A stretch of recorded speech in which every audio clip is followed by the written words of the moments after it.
especially when he's not injured. And fighting fire with fire. I think my fire is Nick Bosa and Eric Armstead and Fred Warner, and I'm pretty confident in that. You mentioned ability is availability, and for the large part, George, he hasn't been available most of the time. You're playing with C.J. Beathard, you're playing with Nick Mullins, and if you're a top-notch quarterback, he needs to be on the field to give you guys the best chance to win and compete for those titles that you're looking for. No, 100%. I mean, the same goes for all of our players. We had kind of an unreal amount of injuries this year from, I got hurt in the first game. We lost 3 guys, 2 to ACLs in the second game. Obviously, the availability is the best ability. And when Jimmy's on the field, we're winning football games. And when he's not, we're not winning football games. And so I think that speaks to, his level of play. But, you have to be healthy. And I'm not going to hold it against a guy for, tearing an ACL and then a high ankle sprain where he got, a guy fell on him.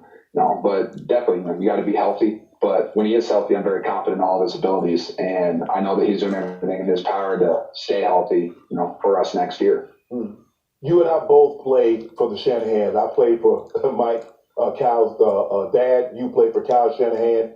Travis Kelce also plays in this offense. Darren Waller plays in this offense. Can you explain to the people at home what it's like for a tight end to play in the West Coast system and why the guys have such success in that system?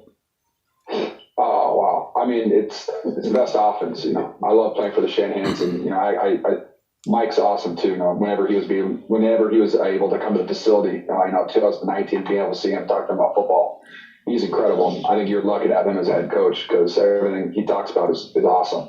But the tight end position in this offense, all the run plays, all the pass games, it all ties together. And when you're doing well in the run game, the pass game's wide open for you because they kind of lose you. The safeties and the backers have to step up a little bit, so you find those open spots, you find those open spaces, and then it gives you a lot of room to run. And obviously, the game that you broke, you get 214 yards in the game, you were just running wild all over the field, and a lot of that's concept and. But really it puts guys in positions to succeed. So, when you put a talented tight end in that, it just allows him to play at an incredibly high level. So it's a very tight end friendly offense. So, George, through this Super Bowl week, we're hearing a lot of discussion about will Travis Kelce pass Gronk as the GOAT tight end. You're in that conversation. You're certainly in the debate. Compare and contrast you and Travis's games. What do you do better than him? What does he do better than you?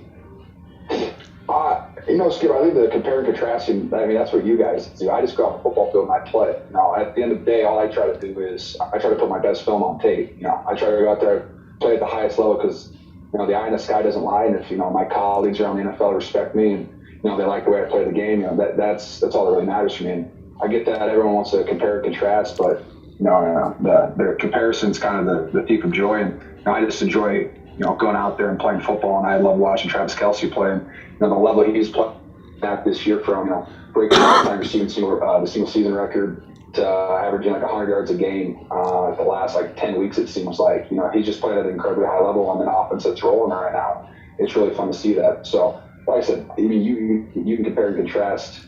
I think we're both just really good tight ends, both playing at a high level.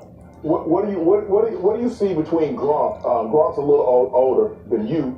But what do you see, between Gronk and Travis? Because this is going to be the matchup. And it could play a very, very important role. We know Travis Kelce is going to get his targets. Gronk doesn't get as many targets as he once did in New England. But when you least expect it, he can break the game open. 100%. Gronk is all growing up, or especially high school, college, all you saw was Gronk playing at the highest level, in playoffs and Super Bowls. Now Travis Kelce's been doing that for the last 4 years, always playing at a high level in playoffs and now Super Bowls. And I think what they both do well is they both play at an incredibly high level consistently throughout the entire game. And whether Gronk's getting 0 targets, he's still making a huge impact in the run game, and they still have to count for him in the pass game. And Travis Kelce's just always open, and whether that's his route running ability or his teammates opening up holes for him in zones. The guys, he always finds a way to get open, and Mahomes always finds a way to get the ball. So they're both just playing at an incredibly high level, and I agree with you. I think it's going to come down to which one of those two guys makes the most plays. It's going to give the team an advantage because I think both offenses are pretty high powered, and I think they're both going to put up a lot of points. So, George, as you reflect back, have a year to think about it, digest it, what happened in the fourth quarter of last year's Super Bowl? You guys were up 20-10 really mid-fourth quarter, and then what's the flash point? Where did it start to go wrong for you?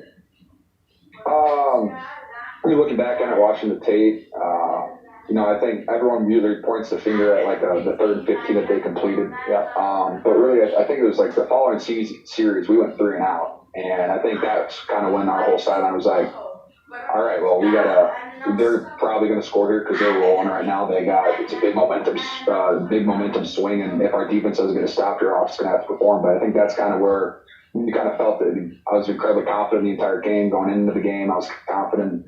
But momentum's a hell of a thing, and when you got that, kind of everything follows your way, everything goes your way, and definitely going 3 and out after they scored a touchdown, you can't really do that and expect to win a Super Bowl. I remember that pass interference that they called. I think it was in the first half of the ball